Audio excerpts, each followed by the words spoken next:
السلام علیکم۔ تو ہم لوگ پڑھ رہے ہیں ہسٹری آف انگلش لٹریچر کو، جس میں ہم نے کور کیا ہے اولڈ انگلش پیریڈ اور مڈل انگلش پیریڈ۔ تو آج ہم لوگ پڑھیں گے ایلزابتھن ایج یا ایلزابتھن پیریڈ۔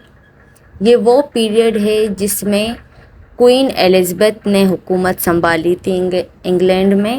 تو اس وجہ سے یہ جو ٹائم پیریڈ تھا جس میں کوئین ایلزابتھ نے ایز اے رولر حکومت کیا تھا انگلینڈ پہ، تو اس ٹائم پیریڈ کو ہم لوگ کہتے ہیں ایلزابتھن ایج، جو کہ اسٹارٹ ہوتا ہے 1558 سے اور ختم ہوتا ہے 1603 پہ۔ یہ اس وقت ختم ہوتا ہے جب کوئین ایلزابتھ کی ڈیتھ ہو جاتی ہے اور اس کا ٹائم پیریڈ ختم ہو جاتا ہے، تو اس وجہ سے اس کا ایج بھی ختم ہو جاتا ہے۔ تو یہ جو ہے ایلزابتھن ایج، یہ ایک بہت ہی امپورٹنٹ اور سگنیفیکنٹ پیریڈ ہے انگلش لٹریچر میں۔ کیونکہ ہمیں پتہ تھا کہ اس سے پہلے بہت زیادہ کرپشن وغیرہ پھیلا ہوا تھا، بہت زیادہ کرپشن تھا انگلینڈ میں، چرچ بھی کرپٹ تھا، وہاں کے لوگ بھی عجیب و غریب تھے، اور وہاں پہ مطلب اتنا سوسائٹی ویل ڈیولپ نہیں تھا، بلکہ ڈیولپمنٹ کی طرف جا رہا تھا، لیکن اتنا زیادہ ویل ڈیولپ سوسائٹی نہیں تھی۔ لوگوں میں لرننگ کا جو کیوریوسٹی ہوتا ہے وہ اتنا زیادہ نہیں تھا، ٹھیک ہے۔ لیکن جب کہ بات کریں ایلزابتھن ایج کی، تو یہاں پہ لوگ بہت زیادہ ان میں ایک لرننگ کا ایک جوش آ گیا تھا، وہ بہت زیادہ ڈیولپمنٹ کی طرف جا رہے تھے۔ تو یہی وہ پیریڈ ہے جس کو گولڈن ایج بھی کہا جاتا ہے۔ کیونکہ اس پیریڈ میں بہت ہی زیادہ سگنیفیکنٹ رائٹرز پیدا ہوئے، جن کا نام آپ سبھی جانتے ہوں گے، جیسے ولیم شیکسپیئر ہے، کرسٹوفر مارلو ہے۔ اس طرح کے بہت سے رائٹرز اس ٹائم پیریڈ میں پیدا ہوئے تھے، اور جنہوں نے اپنی رائٹنگز کی وجہ سے انگلینڈ میں ایک نام بنایا تھا، جن کا نام آج تک تمام لٹریچر کے اسٹوڈنٹ جانتے ہیں، ٹھیک ہے۔ تو اس وجہ سے اس کو گولڈن ایج بھی کہا جاتا ہے۔ اور بات کریں تو اس کو ایلزابتھن ایج کہا جاتا ہے، کیونکہ کوئین ایلزابتھ نے اس ٹائم پیریڈ میں رول کیا تھا انگلینڈ پہ۔ اس کو شیکسپیرین ایج بھی کہا جاتا ہے۔ شیکسپیرین ایج اس لیے کہا جاتا ہے کیونکہ شیکسپیئر پیدا ہوئے تھے اس ایج میں، اور انہوں نے بہت زیادہ رائٹنگز وغیرہ لکھے تھے، نام اپنا کمایا تھا اس ٹائم پیریڈ میں، تو اس وجہ سے اس کو شیکسپیرین ایج بھی کہا جاتا ہے۔ اور اس کے علاوہ اس کو رینیسنس ایج بھی کہا جاتا ہے۔ رینیسنس ایج اس کو اس لیے کہا جاتا ہے کیونکہ اس ٹائم پیریڈ میں لوگوں نے آرام سے مطلب جو ڈیولپمنٹ کی طرف چلے گئے تھے، اور لوگوں نے جو اولڈ لٹریچر تھا اس کو دوبارہ سے ریبرتھ کیا تھا۔ کیونکہ جو اینشینٹ ٹائم کا جو لٹریچر تھا، جو پلاٹو، ایرسٹوٹل، جو فلاسفرز یہ جو تھے، ان کا جو لٹریچر تھا اس کو اہمیت نہیں دے رہے تھے لوگ۔ تو اس ٹائم پیریڈ میں کیا ہوا، لوگوں نے اس کو اہمیت دینا اسٹارٹ کیا، پلاٹو، ایرسٹوٹل کو پڑھنے لگے، اینشینٹ ورکس کو پڑھنے لگے۔ اسی طرح بہت زیادہ وہ ڈیولپمنٹ کی طرف جا رہے تھے، اور جو چیز وہ انہوں نے مطلب اسکپ کیا تھا پڑھنا، اس کو وہ دوبارہ سے پڑھنے لگ گئے تھے۔ تو اسی لیے ہم لوگ کہتے ہیں کہ یہ اس کو ایج آف رینیسنس بھی کہتے ہیں۔ اس کے علاوہ بات کریں تو اس کو ایج آف لرننگ بھی کہا جاتا ہے۔ ایج آف لرننگ اس لیے کہا جاتا ہے کیونکہ لوگوں میں ایک کیوریوسٹی تھا پڑھنے کا، لوگ بہت زیادہ لرننگ کی طرف جا رہے تھے۔ اگر کسی انسان نے میتھس پڑھا تھا یا سائنس پڑھا تھا، تو اس کو یہ بھی اس کے اندر ایک شوق تھا کہ وہ اور بھی زیادہ چیزیں پڑھے، اور بھی زیادہ سبجیکٹ پڑھے، تاکہ ایک نالج کا ایک وہ بہت زیادہ نالج حاصل کرنا چاہتے تھے۔ تو اس لیے اس کو ایج آف لرننگ کہتے ہیں۔ اسی طرح کرسٹوفر مارلو کو اگر آپ لوگ پڑھتے ہو، یا اس کی جو رائٹنگ ہے ڈاکٹر فاسٹس، اس کو اگر آپ لوگ پڑھتے ہو تو آپ لوگوں کو اندازہ ہو جاتا ہے کہ کس طرح لوگ لرننگ کے پیچھے پاگل تھے، کیونکہ ڈاکٹر فاسٹس ایک بہت ہی اچھا اسکالر تھا، فلاسفر تھا۔ یہ ڈاکٹر فاسٹس ایک پلے ہے جو کرسٹوفر مارلو نے لکھا ہے، اس کو جب آپ لوگ پڑھتے ہو یا دیکھتے ہو تو آپ لوگوں کو اندازہ ہو جائے گا کہ ڈاکٹر فوسٹرس کتنا اچھا انسان تھا اور وہ لرننگ کے لیے اتنا پاگل تھا کہ اس نے اپنا جو سول تھا وہ تک سیل کر دیا تھا، اور لاسٹ میں شیطان اس کو جہنم میں لے کے جاتے ہیں۔ تو یہاں سے ہمیں اندازہ ہو جاتا ہے کہ لوگ کتنا نالج کے لیے پاگل ہوا کرتے تھے۔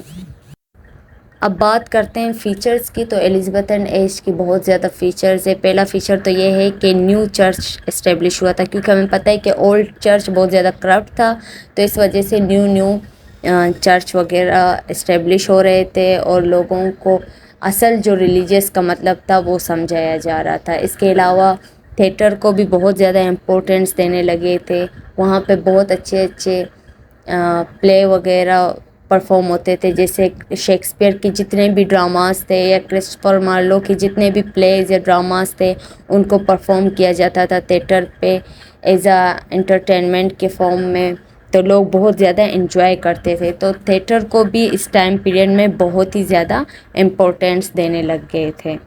اس کے علاوہ بات کرتے ہیں popularise the art through please.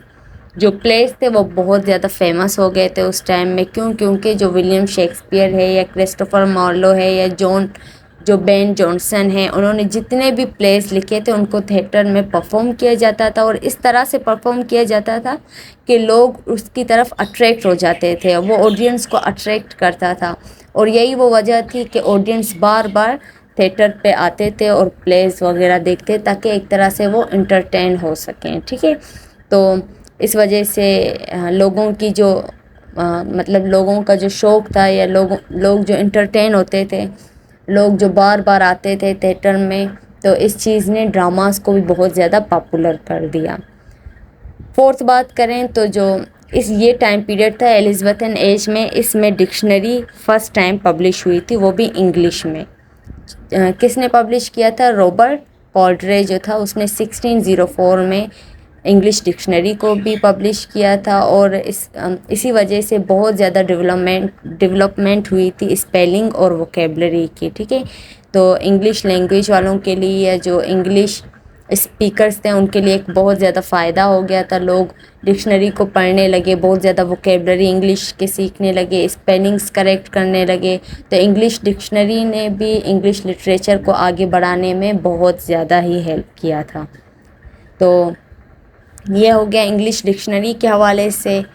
ایک اور فیچر ہے جو ہے 1588 میں جو اسپینش آرماڈا تھا اس کو ڈیفیٹ کیا تھا انگلش نیوی نے، ٹھیک ہے۔ ایک جنگ چلی تھی جس میں انگلش نیوی نے کیا کیا، جو اسپینش کے لوگ تھے ان کو شکست دے دیا ملٹری میں۔ تو یہ بھی ایک انگلش نیوی والوں کے لیے یا انگلش اسپیکرز کے لیے ایک بہت ہی بڑا اچیومنٹ تھا، ٹھیک ہے، جس کا ذکر ہمیں بہت سے پلے یا بہت سے ورکس میں بھی ملتے ہیں۔ اگر ہم لوگ شیکسپیئر کا ایک ورک ہے ہنری ففتھ یا دا ٹیمپیسٹ، اس کو اگر ہم لوگ پڑھتے ہیں تو ہمیں سمجھ آ جاتا ہے کہ کس طرح سے ملٹری وکٹریز بھی ہوئی تھی، فوج کس طرح سے اس ٹائم آگے تھے، فورسز کس طرح سے اس ٹائم آگے تھے، کیونکہ وہ سارے انگلش اسپیکرز تھے۔ آج بھی دیکھا جائے تو انگلش اسپیکرز کو بہت زیادہ اہمیت دی جاتی ہے، چاہے وہ ملٹری کے کیس میں ہو، چاہے وہ اکانومی کے کیس میں ہو، ہر جگہ پہ انگلش اسپیکرز کو بہت زیادہ اہمیت دی جاتی ہے۔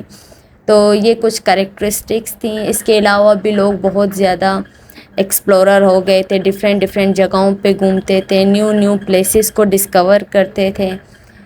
تو یہ الزابتھن ایج کی بہت زیادہ ہی اچیومنٹس ہیں، بہت سے لوگوں نے ڈفرینٹ کنٹریز کو ڈسکور کیا، ڈفرینٹ ٹیکنالوجیز کو ڈسکور کیا۔ تو یہیں سے ہم لوگ یہ کہہ سکتے ہیں کہ آرام سے دنیا ترقی کی طرف جا رہا تھا، چاہے وہ آرٹ کی بات کریں، چاہے وہ کوئی پلے کی بات کریں، چاہے وہ کوئی ڈکشنری کی بات کریں، ہر طرح سے دیکھا جائے تو جو دنیا ہے وہ ترقی کی طرف جا رہا تھا۔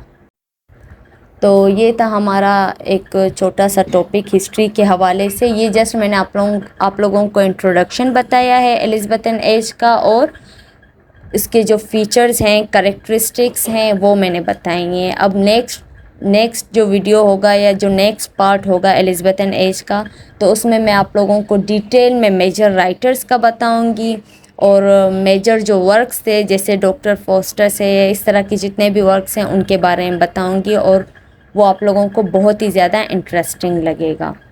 So thank you so much for watching this video.